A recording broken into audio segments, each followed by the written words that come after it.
गुरुर् ब्रह्मा गुरुर्विष्णु गुरुर्देव महेश्वर गुरुर साक्षात परब्रह्म तस्मै श्री गुरुवे नमः। जय गुरुदेव। ओम बालार्क मंडला भाषाम चतुर्बाहुम त्रिलोचनाम पाशांकुश्वरा भीतिर्धारयन्तीं शिवाम भजे। जय माँ भगवती। प्रिय दोस्तों नमस्कार। गुरु क्या है, गुरु का महत्व क्या है, गुरु साधनाओं में सहायक कैसे बनते हैं, क्या गुरु के बिना ज्ञान प्राप्त करना संभव है, इन्हीं सब सवालों पर यह वीडियो बना रहा हूं जो कि एक साधक के लिए जानना जरूरी है। वीडियो को पूरा देखें, स्किप ना करें। चैनल पर नए हो तो चैनल को सब्सक्राइब, लाइक व शेयर कीजिए तथा बेल आइकन को प्रेस करके ऑल पर क्लिक करना न भूलें। इससे हमारे हर वीडियो का नोटिफिकेशन सबसे पहले आप तक पहुंचेगा।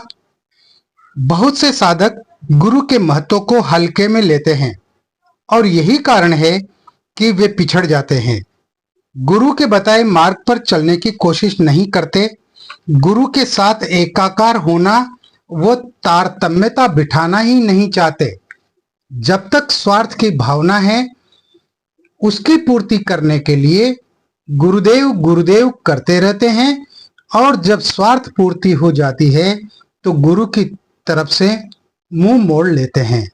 परिणाम स्वरूप वो जहां से चले थे वापस वहीं आ जाते हैं। दोस्तों, साधनाओं के क्षेत्र में आगे बढ़ने के लिए हमेशा गुरु के सानिध्य में रहना आवश्यक होता है। गुरु के बताए हुए मार्ग पर चलना होता है, उनके बताए गए नियमों का पालन करना होता है। बताता हूं आपको गुरु का महत्व क्या है, ध्यान से सुनिएगा।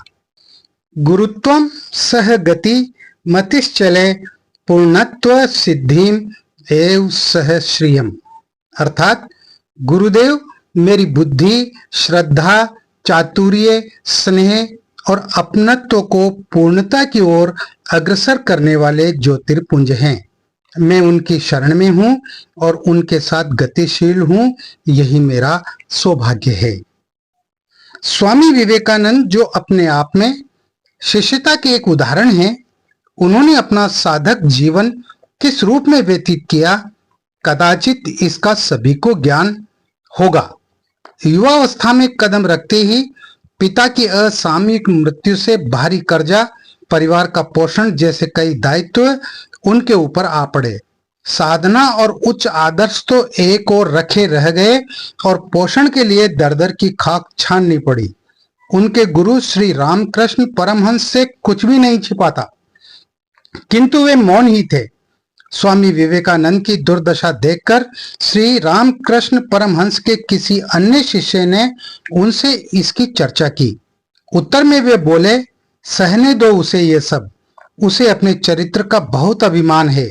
जब वो इसी प्रकार दुख और क्लेश की आग में तप जाएगा, तभी उसके मन में यथार्थ कारुण्य का उदय होगा तथा फिर उसका यही अभिमान दृढ़ आत्मविश्वास बनकर उन अनेक व्यक्तियों के हृदय में प्राण संचार करेगा जो संसार के संघर्षों में थक कर अपनी हार स्वीकार कर चुके हैं।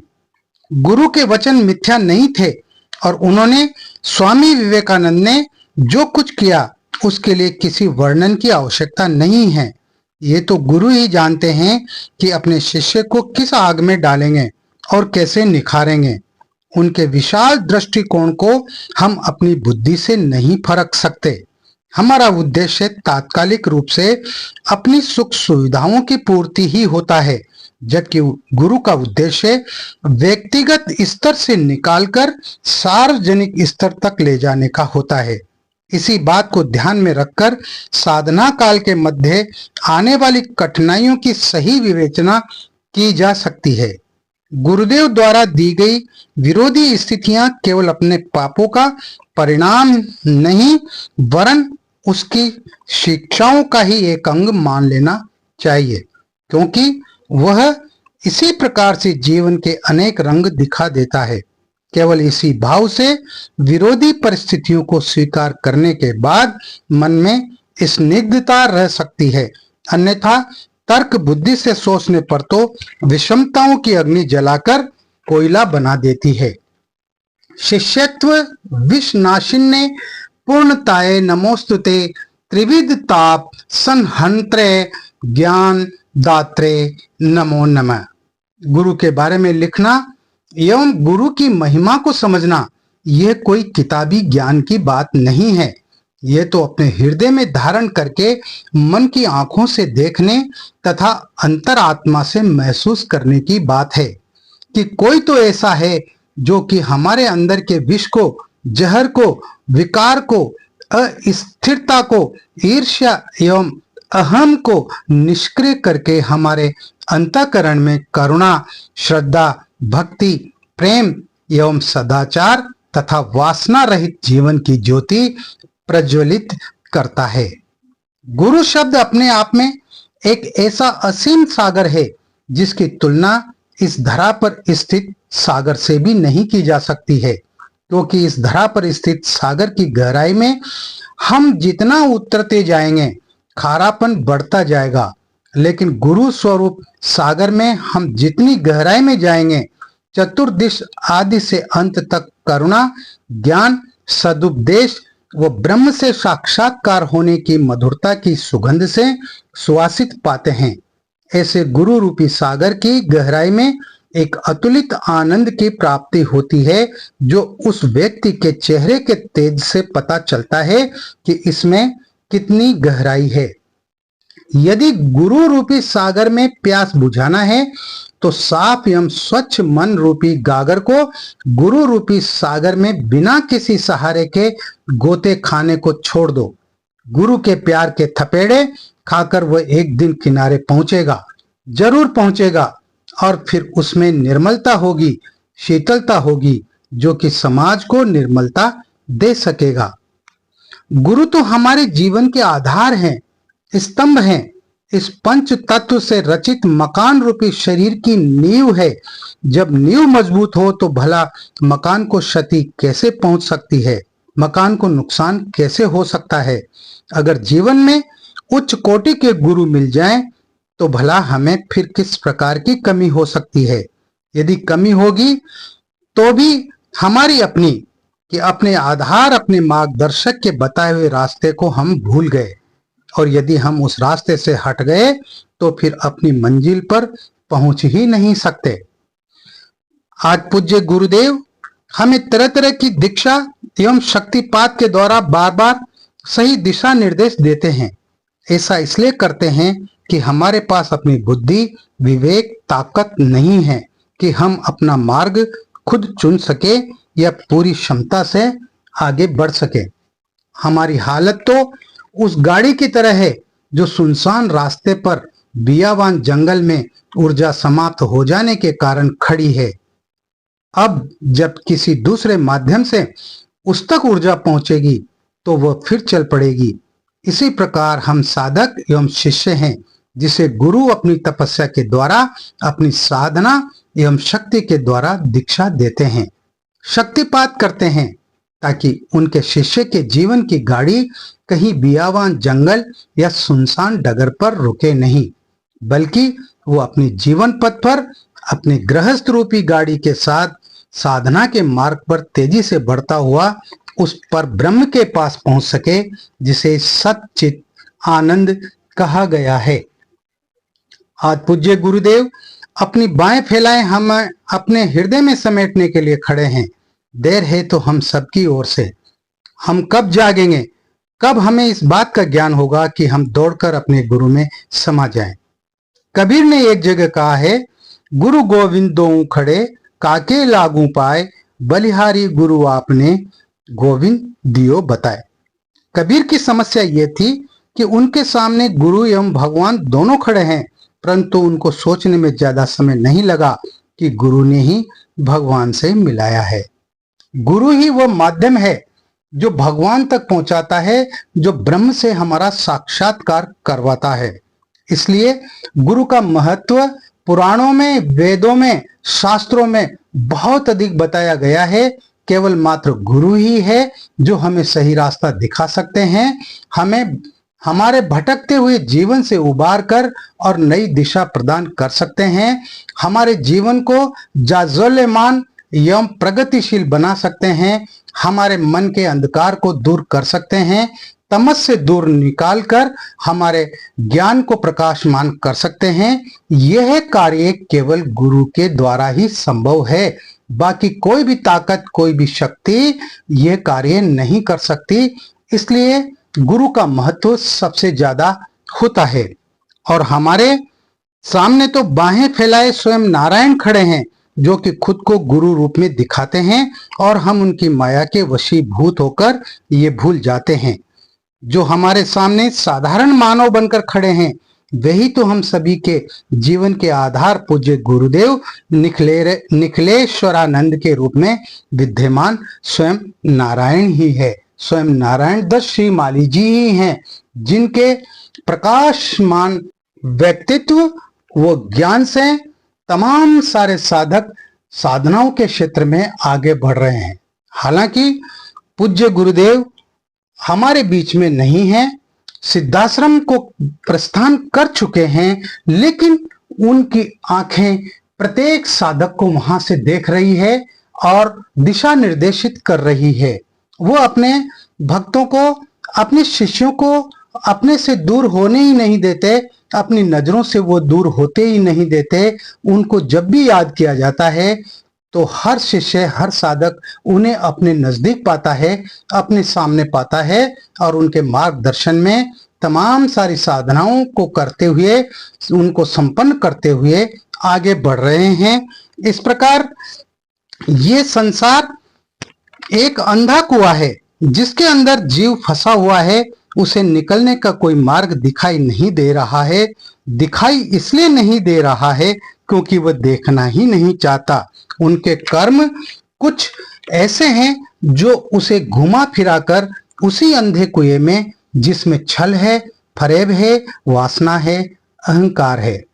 परंतु कभी कभी व्यक्ति के कुछ अच्छे कर्मों से उसके जीवन में ऐसा समय आता है कि उसे सद्गुरु मिल जाते हैं, जो उसको उस अंधे कुएं में से निकालकर नई चेतना देते हैं, उसके अंदर के विकारों को दूर करते हैं, बार बार राह दिखाते हैं, सही मार्गदर्शन करते हैं। परंतु व्यक्ति गुरु को समझ ही नहीं पाता। हमारे अंदर चाहत कम, स्वार्थ ज्यादा है। हम दिखावा ज्यादा करते हैं। हमें वो कार्य करना चाहिए जिससे गुरु को खुशी हो। गुरु तो ज्ञान के भंडार हैं, करुणा के सागर हैं। वे अपने शिष्य के रोम रोम से परिचित होते हैं। फिर उनके सामने छल एवं फरेब से गए तो क्या गए? ये तो वही बात हुई कि गंगा में स्नान तो कराए, परंतु पानी पीना भूल गए। यदि गुरु रूपी सागर में प्यास बुझाना है तो साफ एवं स्वच्छ मन रूपी गागर को गुरु रूपी गागर में बिना किसी सहारे के गोते खाने को छोड़ दो। गुरु के प्यार के थपेड़े खाकर वह एक दिन किनारे पहुंचेगा ही पहुंचेगा, जरूर पहुंचेगा। और फिर उसमें निर्मलता होगी, शीतलता होगी, जो कि समाज को निर्मलता दे सकेगा। तुलसीदास जी ने भी रामचरितमानस में सबसे पहले गुरु की वंदना की है। बंदो गुरुपद कंज कृपा सिंधु नर रूप हरि, महामोह तम पुंज जासु वचन रवि कर निकर। मैं उन गुरु महाराज के चरण कमलों की वंदना करता हूं, जो कृपा के समुद्र और नर रूप में श्री हरि ही हैं, जिनके वचन माह मोह रूपी घने अंधकार का नाश करने के लिए सूर्य किरणों के समूह हैं। आज जबकि हम ये पढ़ते हैं कि इस धरा पर देवताओं ने जन्म लिया एवं बहुत बड़े बड़े ऋषि मुनि पैदा हुए, जिनको हमने, आपने या इस धरा के किसी व्यक्ति ने नहीं देखा, परंतु हमारे धर्म ग्रंथों में ऐसा लिखा है, जिसको सब मानते हैं। उन्हीं ग्रंथों में उन महापुरुषों के जीवन का वृतांत मिलता है। तब हमारे अंतर्मन से ये आवाज आती है कि आज हम जिसे अपना गुरु कहते हैं, वे तो गुरु के रूप में साक्षात शिव हैं। ये हमारे पूर्व जन्मों के कर्म हैं कि यदि अर्जुन को कृष्ण के रूप में गुरु मिले, तो आज हमें नारायण के रूप में निखिलेश्वरानंद जी के रूप में गुरु जी मिले हैं। गुरु तो हमें मिल गए, परंतु आज क्या हम उन्हें कह सकते हैं, प्रभु हम आपके शिष्य हैं? क्या मात्र गुरु दीक्षा ले लेने से हम शिष्य बन जाएंगे? कभी नहीं। जब तक हमारे अंदर के विकार, अहंकार, छल, धूर्तता, चालाकी नहीं खत्म होगी, हमारे अंदर का स्वार्थ दूर नहीं होगा, हमारे अंदर भाईचारा एवं प्रेम की ज्योति नहीं जलेगी, एवं बिना किसी दिखावे के अपने प्रभु की सेवा में नहीं लगेंगे, अपने गुरु की सेवा में नहीं लगेंगे, तब तक हम अपने को शिष्य कहलाने के योग्य नहीं हो सकते। गुरु तो आज बहुत बन गए हैं। जिसने भी थोड़ा बहुत शास्त्र पढ़ लिया, लिख लिया, चंदन का टीका लगाकर वही गुरु बन गया, और जैसा गुरु बना वैसा ही ज्ञान दिया। आज हमारे समाज की जो दशा है वो शायद कभी नहीं थी। आज हर कोई अपने को असुरक्षित महसूस करता है। क्या करें, क्या न करें, कहाँ जाएं, और उनको कोई मार्ग बताने वाला नहीं, क्योंकि जो कमंडल वाले गुरु थे वे तो दक्षिणा लिए और चलते बने। इसके आगे उनको कुछ पता ही नहीं, और जब कुछ पता ही नहीं है तो वो भला लोगों को क्या दे सकते हैं। परंतु आज हमें किसी बात का डर नहीं होता, चाहे हम अपने घर में हो, अपने शहर में, या अपने शहर से बहुत दूर किसी अनजान जगह पर जहां कोई जानने वाला न हो, तो भी ऐसा लगता है कि हमारे साथ हमारे मार्गदर्शक, हमारे रक्षक, हमें प्रेरणा देने वाले हमारे प्रभु, हमारे सद्गुरुदेव श्री नारायण तो हमारे साथ साथ चल रहे हैं। आज गुरुदेव की छत्र छाया में हमें वे सभी साधनाएं जो दुर्लभ थी, जिनका नाम तक लोगों को ज्ञात नहीं था, सिद्ध करने के लिए पूर्ण ज्ञान मिला। एक ऐसे गुरु मिले जिनको एक बार देख लेने से ही शीतलता का अनुभव होने लगता है, जिनके ज्ञान का भंडार असीमित है, चाहे वो ज्योतिष का ज्ञान हो, आयुर्वेद का ज्ञान हो, मंत्र का, तंत्र का, यंत्र का, वेद का, पुराण का, रामायण का, गीता का, या जो भी ज्ञान हो, वो भला पूज्य गुरुदेव निखिलेश्वरानंद जी के सिवा और कहाँ मिल सकता है। वंदे बोधमयम नित्यम गुरु शंकर रूपिणम, यामाश्रितो ही वक्रोऽपि चंद्र सर्वत्र वंदते। ज्ञान में नित्य शंकर रूपी गुरु की मैं वंदना करता हूँ, जिनके आश्रित होने से ही टेढ़ा चंद्रमा भी सर्वत्र वंदित होता है। दोस्तों, जिन्हें भी आपने गुरु बनाया है और गुरु दीक्षा ली है, गुरु मंत्र लिया है, उन गुरुदेव के प्रति हमेशा कृतज्ञ बने रहो, क्योंकि गुरु ही है जो जीवन को स्वर्णिम बनाते हैं, आभा युक्त बनाते हैं, दुखों, तकलीफों और दुर्भाग्य का हरण करते हैं तथा मोक्ष का मार्ग दिखाते हैं। इस वीडियो में इतना ही। मिलते हैं एक बेहतरीन मंत्र साधना के साथ अगले वीडियो में। तब तक आपके अपने सिद्ध साधनाएं चैनल को देखते रहिए, साधनाओं में आगे बढ़ते रहिए। आपकी कोई भी परेशानी हो, आप मेरे साथ शेयर कीजिए। मैं आपका पूर्ण रूप से मार्गदर्शन करने की कोशिश करूंगा, आपको सही रास्ता बताऊंगा, आपको लुटने से बचाऊंगा। ये सब करने के लिए मैं वादा करता हूं आपसे। आप खुश रहें, प्रसन्न रहें, हंसते रहें, मुस्कुराते रहें, अपने जीवन की गाड़ी को बढ़ाते रहें। कल्याण मस्तु। जय गुरुदेव।